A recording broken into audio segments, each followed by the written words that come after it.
The train whistle was a scream across the valley. Steam curled into the bright, cold morning as the brides filed out, one by one. Ribbons fluttered.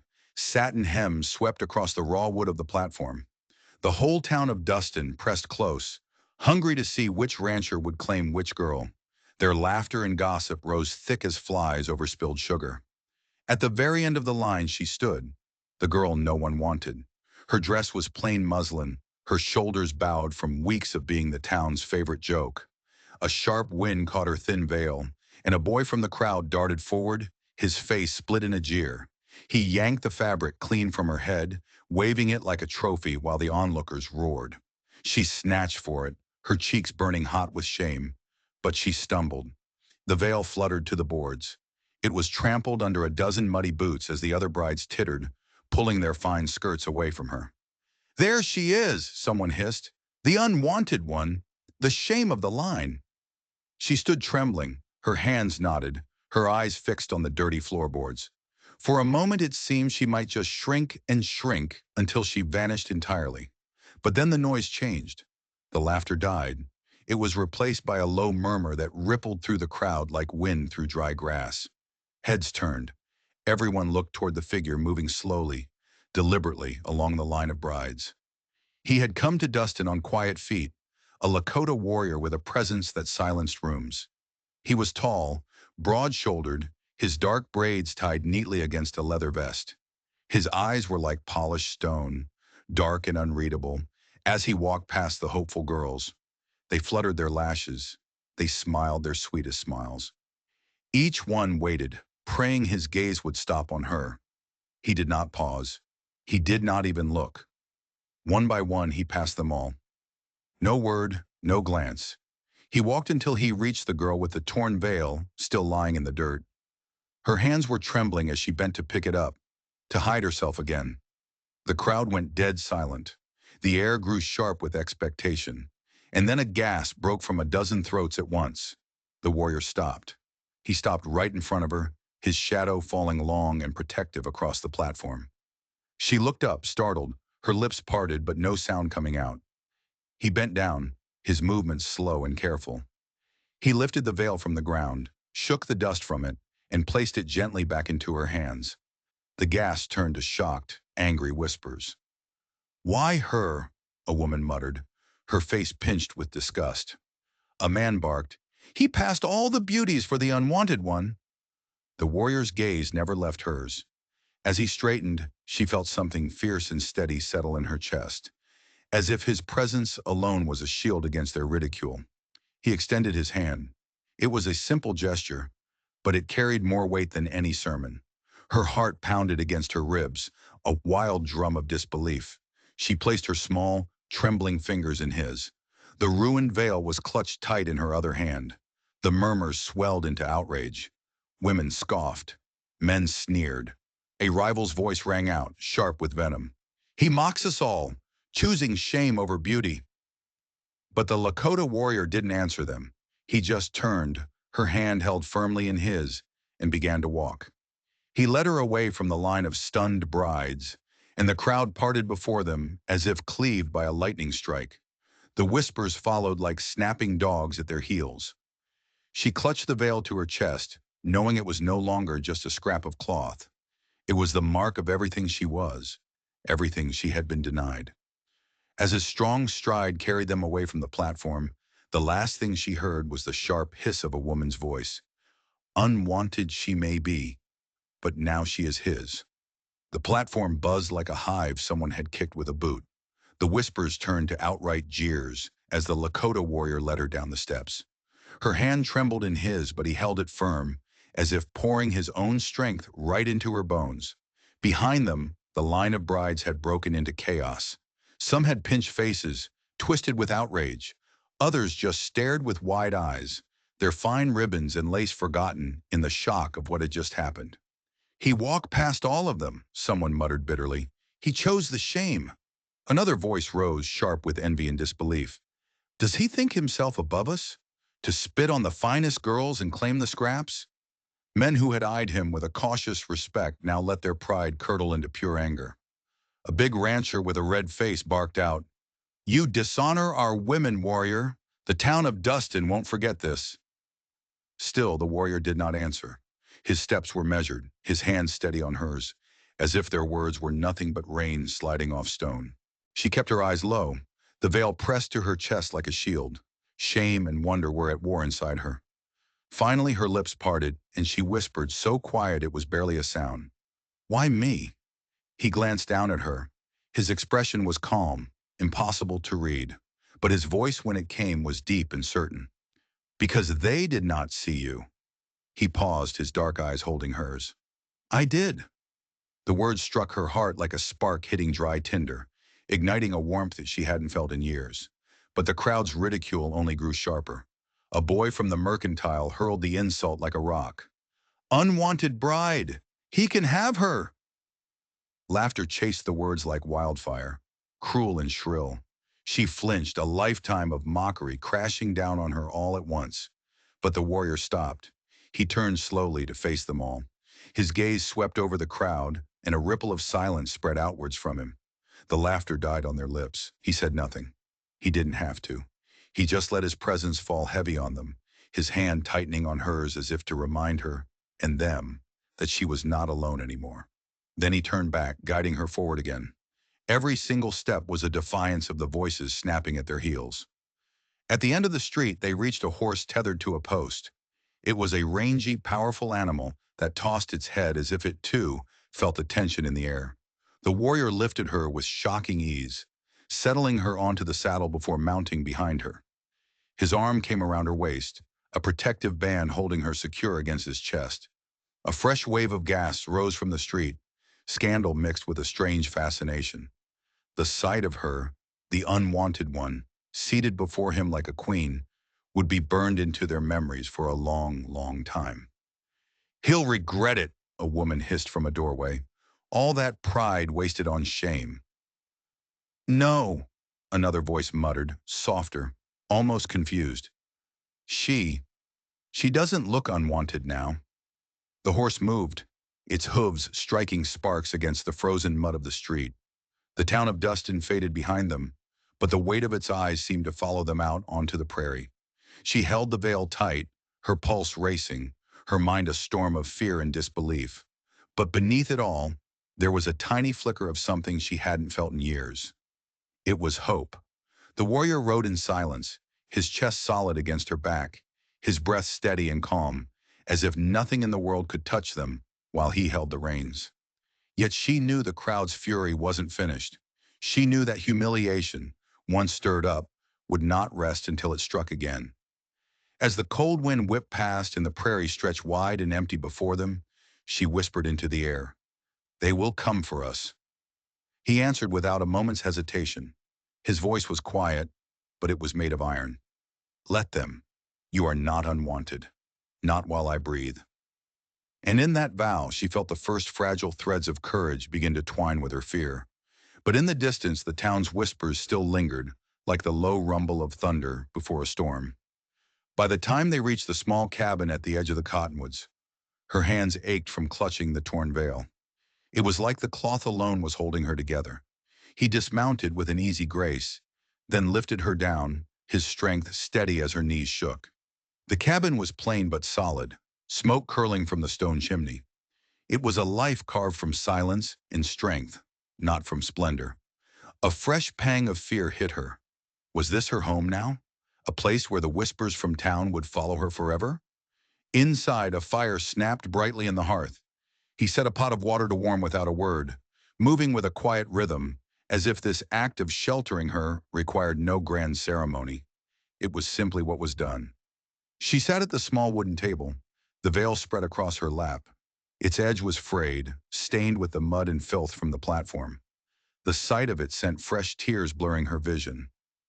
"Do you know why they call me unwanted?" she finally asked, her voice breaking on the last word. He turned from the fire, his dark gaze fixed on her. He said nothing. He just waited. She swallowed hard, forcing the words out.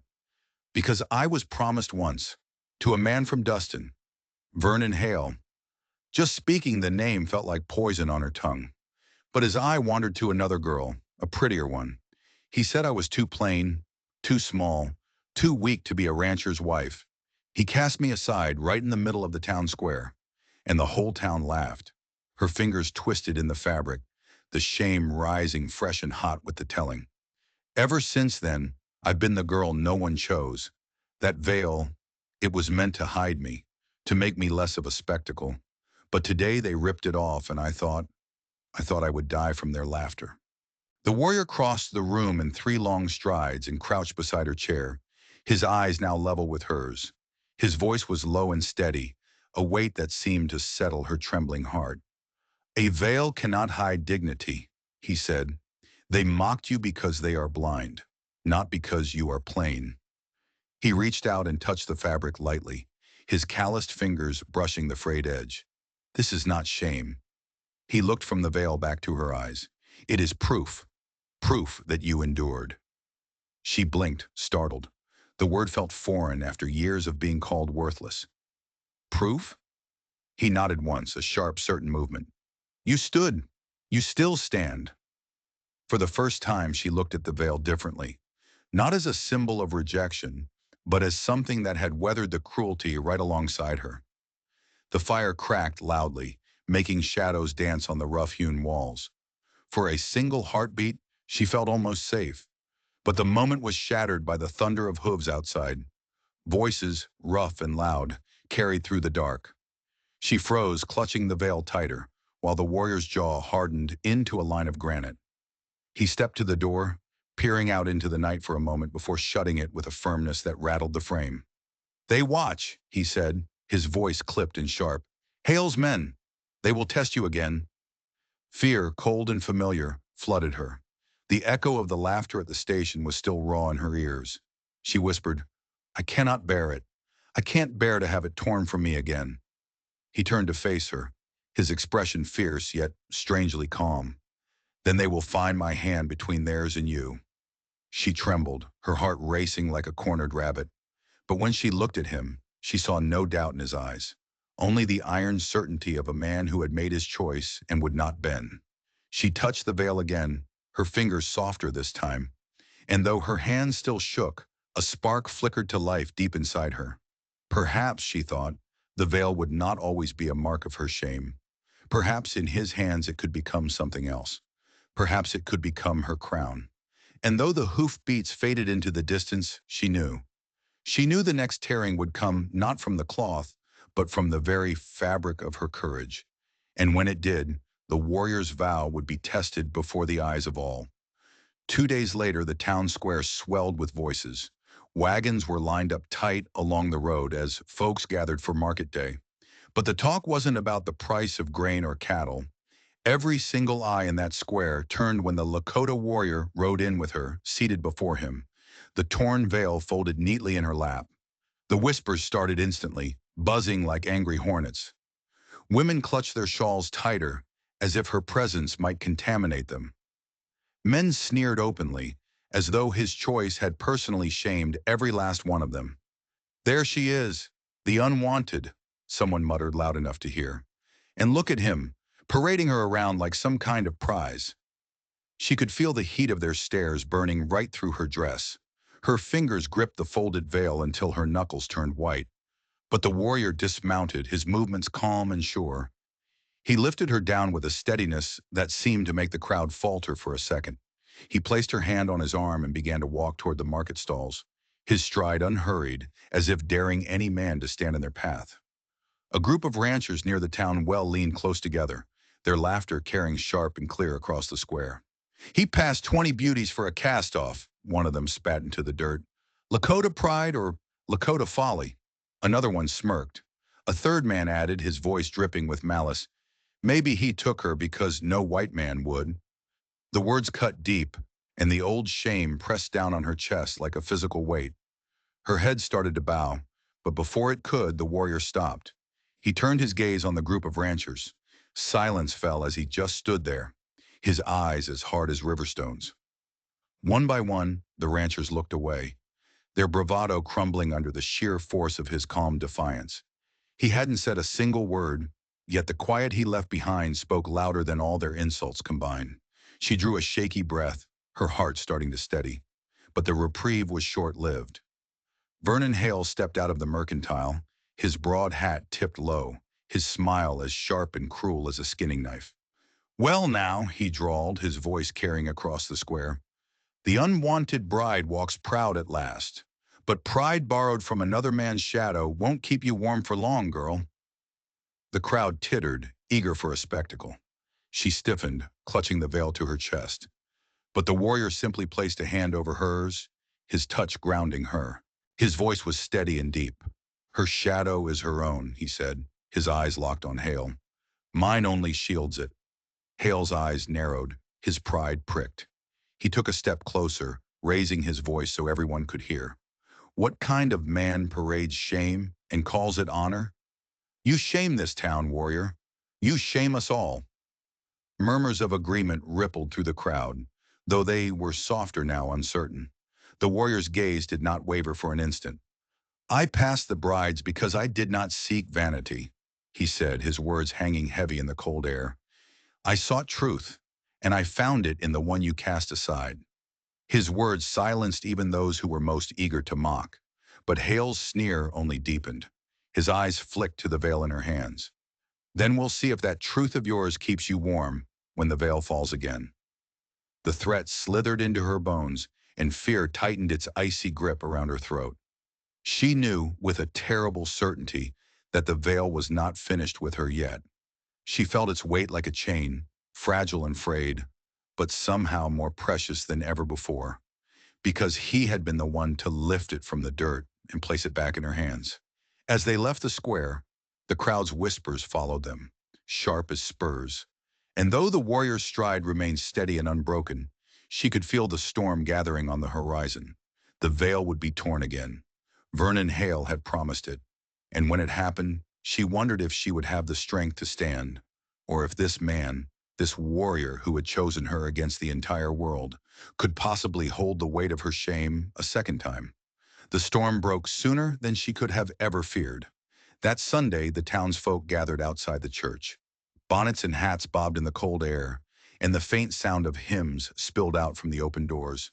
But most of the eyes were not on the house of God. They were on her. She stood at the edge of the crowd beside the Lakota warrior. The torn veil was pinned carefully back into her hair, a fragile banner of defiance. Her fingers were tight around its edge, though her hands trembled so badly she was sure everyone could see. Vernon Hale strode forward, his heavy boots crunching on the gravel. His voice boomed, loud enough for all to hear. "Look at her!" he shouted, sweeping his arm toward her, as if presenting a freak at a carnival. "Dustin's unwanted bride, hiding behind a scrap of cloth that can't change what she is." Cruel, eager laughter broke from the crowd. Before she could even step back, he lunged. He snatched the veil from her head in one violent, tearing tug. Gasps erupted. Women covered their mouths in feigned shock. Men craned their necks, hungry to see her shame laid bare once more. She froze, the winter air burning her scalp where the pins had been ripped away. Tears rose, hot and unbidden, as the veil dangled from Hale's fist. His grin was as sharp as a blade. "See?" he crowed, shaking the tattered cloth. "Nothing here worth a warrior's pride. Plain as mud, weak as water. He mocks us all by claiming her." The crowd roared with laughter. Some of them clapped, others jeered. Her knees buckled under the weight of it all, the memory of every whispered insult, every pointed finger, rushing back like a black flood. She was going to fall, but before she could, the warrior moved. His hand shot out and caught her arm, steadying her. Then he stepped forward, his body moving with a lethal grace. His shadow cut across Hale like a drawn blade. His voice rang out, deep and fierce, echoing off the clapboard walls of the church. "You shame yourselves," he declared. "Not her." The laughter faltered. A nervous unease prickled the air. But Hale just sneered, shaking the veil high for everyone to see. "A man who chooses the unwanted has no right to speak of shame." The warrior's gaze burned. In one motion so fast it was almost a blur, he struck. Not Hale, but Hale's hand. The veil was knocked from his grasp, fluttering down into the dirt again. A collective gasp rippled through the crowd as they stumbled back. Dead silence fell. He bent, lifted the veil, and placed it back into her trembling hands. His touch was firm, his eyes locked on hers. "You are not unwanted," he said, his voice low, but it carried to every corner of the churchyard. "You are mine, because you are worthy." Murmurs rippled through the onlookers. Some scoffed, but others looked on in awe. Hale's face darkened, his pride cut raw and bleeding in front of the whole town. "You'll regret this, warrior," he spat. "She will drag you down into the mud with her." The warrior stepped closer to him, his voice dropping to a quiet rumble, but it was as heavy as thunder. "Better to be dragged down by truth than to be lifted up by lies."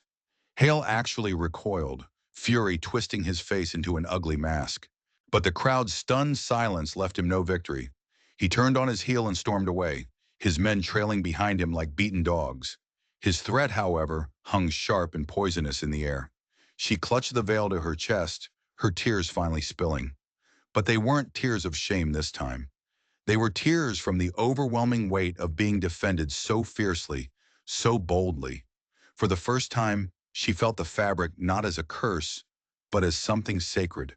Something that had been touched by his hands, guarded by his vow. The crowd began to murmur again, but they were divided now. Some shook their heads in disapproval. Others whispered that perhaps the warrior saw something in her that they had all missed. As the hymn inside the church reached its final verse, she realized her life had split in two. There were the years she had lived bowed under the weight of laughter.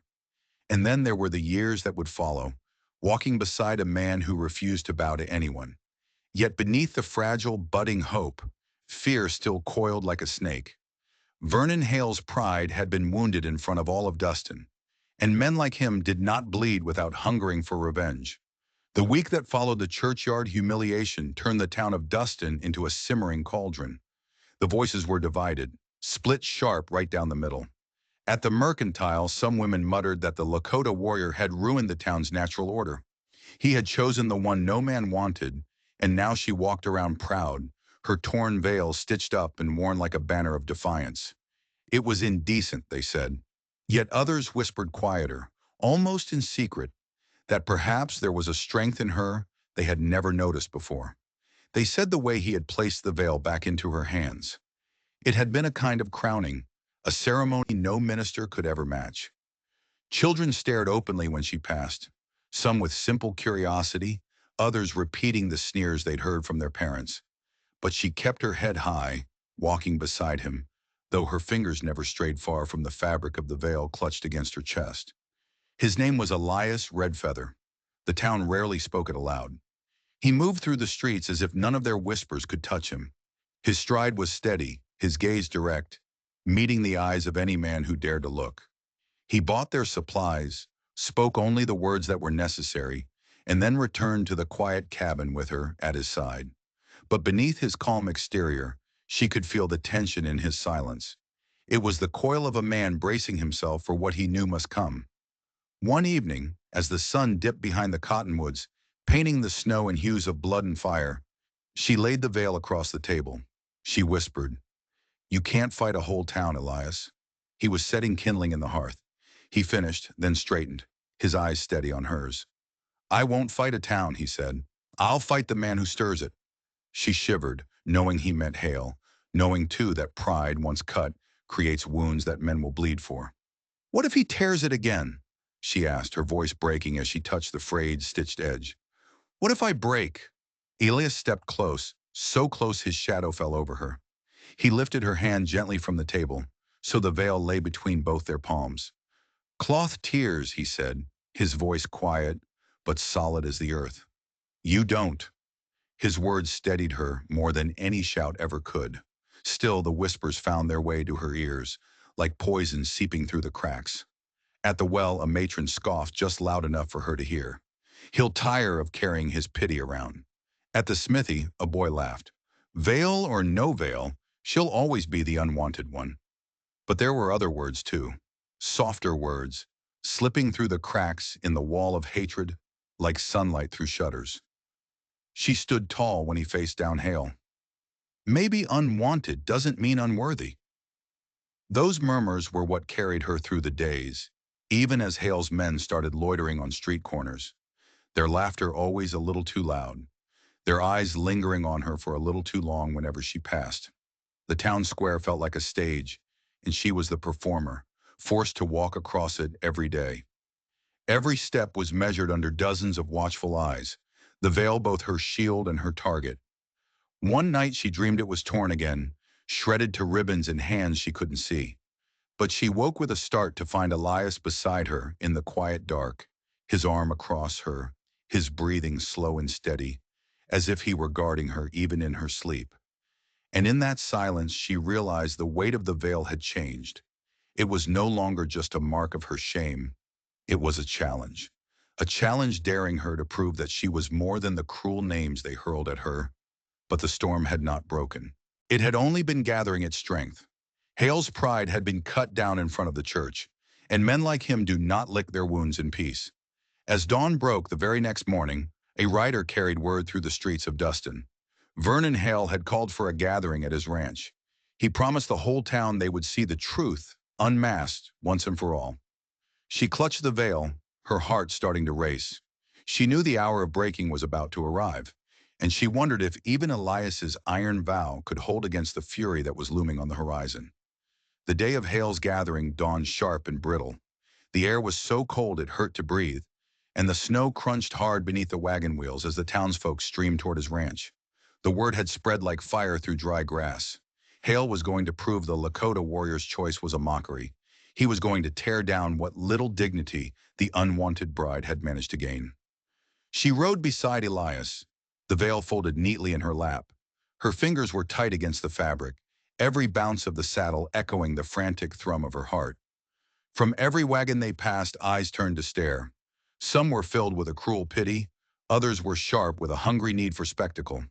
"He'll make a fool of her again," a man muttered to his wife as they passed. "And this time, that warrior won't be able to stop it." At Hale's spread, the yard was swarming with people. Lanterns had been strung across the porch, even though it was still full daylight. The smell of spiced cider and roasting meat was thick in the air. It might have looked like a festival, but just beneath the surface you could feel the crackle of pure malice. Hale stood on the steps of his porch, broad-shouldered, his hat tipped back, his smile wide and completely false. "Welcome, Dustin," he called out. "Today we're going to see the truth, plain as day. We'll see whether a man's pride can turn shame into honor, or whether a bit of cloth and a lot of silence are just hiding something that's not worth keeping."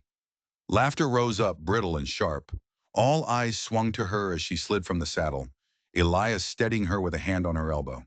The crowd parted, forming a large ring in the middle of the yard. Hale strode forward into the circle, his boots kicking up frost from the frozen ground. He gave a mocking bow, then held up a fresh length of clean, white muslin. "A new veil for the unwanted bride," he crowed. "Shall we see if hiding her face makes her fit to stand among us?" The crowd chuckled, eager for the show to begin. Her stomach twisted, and bitter bile rose in her throat. But before she could falter, Elias stepped into the circle. His shadow cut right across Hale's smirk. His voice rang out, deep and clear, carrying to the very edges of the crowd. "No veil makes her worthy," he stated. "She is worthy because she endures, and because I chose her." Murmurs rippled through the onlookers. Some were startled, some scoffed, but Hale just sneered, tossing the new muslin onto the ground at her feet. "Then prove it," he snarled. "Let them all see what you're so busy guarding." Gasps went through the circle. The crowd leaned forward, waiting, hoping for her shame to be stripped from her again. For a heartbeat she couldn't move. Her hands were trembling, her knees weak. But Elias turned, and his eyes met hers. They were steady as stone. "Stand," he whispered. It wasn't a command. It was a vow. "I am with you." She took a breath, and then she bent down. Not for the clean, white muslin, but for her own torn, trampled veil. She lifted it high. Her voice shook, but it carried clear enough for everyone in the ring to hear. "This veil," she said, "was torn by your scorn. It was trampled in your dirt. Yet it is still mine, and I will wear it as long as I choose. Not because it hides me, but because it shows I endured you." The crowd hushed. Shocked whispers broke the silence. Hale's face darkened, fury twisting his mouth into an ugly shape. "Pretty words," he spat. But endurance won't hold up when men decide to take what they want. He reached out, as if to snatch the veil from her hand again. But Elias moved like a panther. He stepped between them, his hand gripping Hale's wrist like a band of iron. The air crackled with tension. Gasps broke from the circle. Elias's voice dropped low, fierce enough to chill the blood in a man's veins. "Touch it again," he said, "and you won't draw another breath to boast." Hale yanked his hand back, his pride wounded, his eyes gleaming with a promise of something worse to come. The crowd, which had been so eager for her shame, now muttered uncertainly. The first cracks were splintering their wall of laughter. As Elias led her back through the ring of silent people, she pressed the veil tight against her heart. She knew this wasn't the end. Hale would strike again, and it would be harder this time. Next time, he would not come with just words. He would come with force. That night, the cabin walls felt too thin to hold back the weight of what had happened at Hale's ranch. She sat at the table, the veil folded between her palms, her heart still hammering from the memory of that circle of jeering faces, and the fire in Elias's eyes when he had caught Hale's wrist. Outside, the wind moaned through the cottonwoods. It sounded like it was carrying faint echoes of voices from town, whispers that refused to die. Elias stood at the window, his broad frame outlined by the fire's glow. His braids were falling loose over his shoulders as he scanned the darkness beyond the glass. "They will come again," he said quietly. The certainty in his voice was sharper than any knife. She swallowed, her throat suddenly dry. "He won't forgive what you did, shaming him like that in front of everyone." Elias turned from the window. His gaze was steady, his voice low. "Hale's pride is a wound, and wounded men always strike the hardest." She touched the frayed edge of the veil, the fabric rough where boots had crushed it. She felt the hot prick of tears in her eyes. "Every time they tear it," she whispered, "I feel like I'm being torn with it." He crossed the room in 2 long strides and knelt beside her. His calloused hand covered hers, the veil caught between them. "Cloth can be torn," he said, his voice like stone. "But not you. They mistake your silence for weakness. I see what they refuse to." She met his eyes, and the sheer weight of his words seemed to pierce right through her fear. For a moment, the veil no longer felt like a symbol of shame. It felt like a banner, proof that she had stood through the storm and was still standing. And that's when the knock came. It was sudden, harsh, and loud against the door. She startled, clutching the fabric tighter. Elias rose in one fluid motion, the rifle suddenly in his hand. "Who is it?" he barked. Silence. Then a voice, slick with mockery, slithered through the wood. It was Colby, Hale's youngest ranch hand. "We've come for the unwanted bride, bye," he called, and she could hear the laughter of other men behind his words. "Hale says she belongs to the town now. Says we should come see how quick she gets stripped of her warrior's pride." A hot surge of rage rushed through her, shame and fury twined together until her cheeks burned. Elias didn't hesitate. He flung the door open, the rifle leveled, his silhouette filling the entire frame. 3 men sat on their horses just beyond the porch light, torches in their hands, wide grins on their faces. Colby leaned forward in his saddle, his teeth flashing in the torchlight. "You can't guard her forever, Red Feather. Men are talking, and soon they'll just take what you can't hold." Elias's voice thundered out into the night, as steady as an oath. "Ride now, before I put your torch in the dirt along with your blood." The men chuckled, trying to sound brave, but there was something in Elias's eyes that made them hesitate. Colby spat into the snow, then jerked his reins. "Hale will finish what you started," he sneered. "And next time, no little veil is going to save her." They wheeled their horses around, the torches casting wild, dancing shadows as they vanished back into the night. Elias closed the door and bolted it firm, then set the rifle against the wall. She rose from her chair, trembling but fierce, the veil still gripped in her hand. "They will tear it again," she whispered, "and me with it." Elias stepped close. His voice was soft now, but it was fierce with promise. "Then let them come," he said. "When the veil falls, I will be there to lift it again, and again, and again, until they finally learn that it is not the cloth they are fighting, it is us." She pressed the veil to her heart, the firelight flickering against the frayed threads. And for the very first time, She felt not like the unwanted bride, but like the chosen one, guarded by a man whose vow could not be broken. Yet in the heavy silence that followed, she knew. She knew Hale's real storm was gathering, and when it finally struck, it would not be with taunts and mockery. It would be with a violence meant to shatter them both. The storm finally broke right in the heart of Dustin. Word had spread that Hale had called the men to the square. He was claiming the town's honor, demanded that the unwanted bride be stripped of her false crown for good. By midday, the streets were swelling with onlookers. Children perched on barrels to get a better view. Women clutched their shawls. Men gathered in tight knots, whispering excitedly about the coming spectacle. She walked beside Elias, the veil pinned back in her hair. Her fingers trembled as they clutched his arm. Each step she took seemed to echo in her ears, louder than the roar of the crowd. When they reached the square, Vernon Hale was standing on the ledge of the town fountain, his broad hat pulled low, his voice booming across the packed space. "Here she is!" he cried. "The girl no man wanted, paraded around as if she were a queen. Dustin, will we stand for this? Will we bow to this shame?" A mix of cheers and harsh laughter split the air. Elias's jaw tightened, but before he could speak, Hale leaped down from the ledge. He strode toward them, his eyes fixed on the veil in her hair. "Take it off," he snarled. "Let them see the truth again." Gasps rippled through the crowd. Everyone leaned forward, hungry.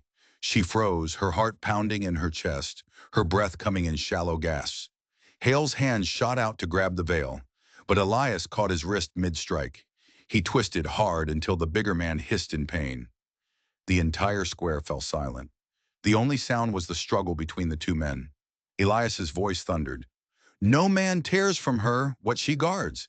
This veil is not yours to touch." Hale's face flushed a deep scarlet, his wounded pride burning hotter than the pain in his wrist. He wrenched his arm free, his voice breaking with pure rage. "She shames us all. If you won't strip the veil, then I will break you to prove it." He swung his fists like heavy clubs, and the crowd roared back to life. Elias met him, blow for blow. The square erupted into chaos. Men started shouting wagers. Women screamed. Children scrambled over each other, desperate for a better sightline. She was pressed back against the edge of the crowd, the veil clutched tight in her hand, her heart tearing with every single strike. Hale was powerful, his fists landing with heavy, sickening thuds. But Elias fought with a fury that wasn't drawn from pride. It was drawn from a vow. Again and again, he was knocked down, and again he rose. His dark braids whipped through the air, his eyes blazing with a fire that seemed to slowly burn through the crowd's bloodlust. They grew quieter. The shouts died down. At last, Hale staggered, blood dripping from his lip, his chest heaving. He lunged one final time, not at Elias, but at her, his hand reaching for the veil still pinned in her hair. But Elias caught him, driving him hard into the dirt. The square rang with the crack of his fall, and the last of the laughter died into a stunned silence. Elias stood over him, chest heaving, his voice raw but crystal clear. "You call her unwanted. I call her mine. And I will stand here until not one of you dares to speak her name with scorn again." He turned, his hand outstretched to her. She stepped forward, placing her trembling fingers in his. The veil had been knocked loose in the chaos. It was half torn, dangling between them. The crowd gasped as Elias lifted it gently, brushing the dust away. His voice softened, but it carried to every person there. "This veil does not hide her," he said. "It crowns her." A murmur spread through the square. Some people were still scoffing, but many more were just stunned into a silent awe. Hale groaned in the dirt, his pride shattered, his men too cowed to move. The silence grew heavy, and for the first time, she felt the tide shift. Not completely, not forever, but enough. Children stared, not with cruelty now, but with wide-eyed wonder. Women whispered with something that sounded like envy. Men looked at Elias with a new, grudging respect. She pressed the veil to her heart, her tears finally falling freely. And when Elias led her from the square, the sound that followed them was not laughter. It was the weight of a silence that was just beginning to break into something new. But as they left, she saw the look in Hale's eyes as he lay in the dirt. She knew his hatred had not died. It was still smoldering, and she knew with a chilling certainty that before the dawn, he would strike again, desperate to reclaim what he had lost. That night, the air in the cabin lay heavy and thick with the threat of unfinished vengeance. Every creak of the old timbers sounded as loud as a gunshot in the tense silence. She sat by the fire, the veil spread across her lap. Its fabric was now torn in two new places, the edges stained with dust and a fleck of blood from the fight in the square. Her fingers worked with a needle and thread, trembling as she tried to mend what had been ripped apart again and again. But no thread could ever fully erase the scars. Elias paced near the door, his rifle within easy reach, his eyes fixed on the shadows that were crawling and shifting beyond the window pane. When at last he turned to face her, his voice was low but steady as a rock. "Hail will come before dawn," he said. "He cannot bear the silence that followed his fall." She swallowed, her needle pausing mid-stitch. Her heart twisted with a familiar dread. "If he tears it again," she whispered, "I don't know if I can stand." Elias crossed the room to her. He knelt, his broad frame folding down until his eyes were level with hers. His hand closed over the veil, halting her trembling fingers. "Then let him tear it," he said. "Each time he does, I will lift it higher. Each time they mock, I will call you mine. Shame only lives if we let them speak louder than the truth."